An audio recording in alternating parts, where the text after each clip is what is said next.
Well, 10 years ago, the Academy Award-winning film An Inconvenient Truth was released. The topic of global warming remains an important issue.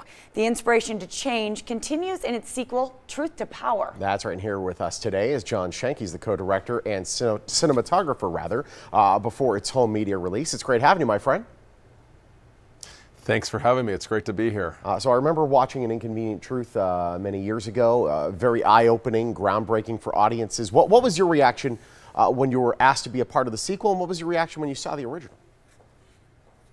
Oh my God, Bonnie and I, my wife and filmmaking partner, when we got this call to get involved with a sequel to An Inconvenient Truth, we were just blown away, and of course we were overwhelmed by the responsibility to do a good job. An Inconvenient Truth really set the record straight on the climate crisis and really gave us the language to even have this conversation. So it was really quite an amazing moment to get involved in the sequel. Mm-hmm. And speaking of the sequel, you know, former Vice President Al Gore, in the last 10 years since the first film, his voice, the evidence that he presents has really mounted, has really strengthened. Why do you feel that this was time now for this sequel? Well, yeah, you know, you're absolutely right.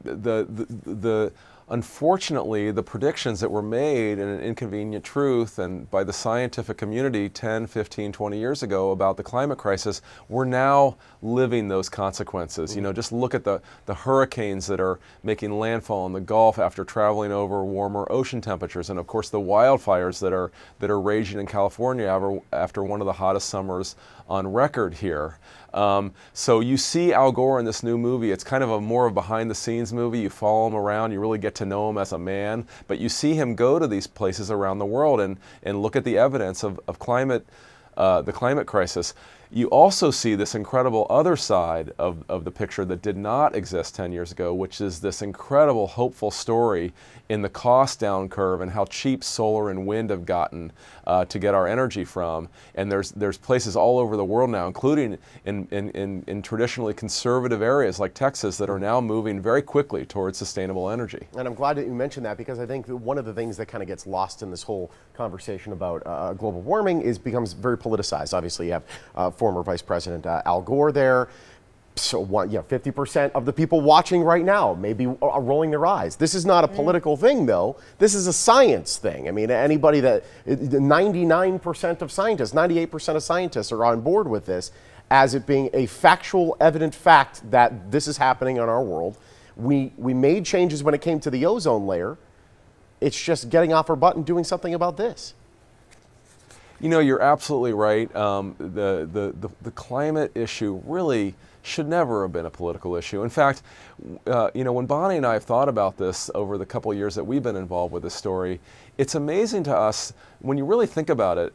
Saving the planet and, you know, delivering a healthy, sustainable planet that our children can live on and thrive on, what could be a more conservative American value than that? And of course, you tie that into the incredible economic potential that we're sitting on the cusp of with this revolution towards cleaner energy that we're going to get from the wind and the sun. That's also an amazingly conservative American value. We want to be on the forefront of this new economy. You know, kind of like the computer revolution, the energy revolution is now taking hold, and states and cities and countries around the world are scrambling to be a part of that. So you're right. We worked together before to solve the climate issue concerning the ozone in the 1980s, and we will once again work together as a world community. Certainly there's many American mayors and governors and CEOs of companies that are already on board, and more so every day. John, thank you so much, and thanks for sharing your thoughts.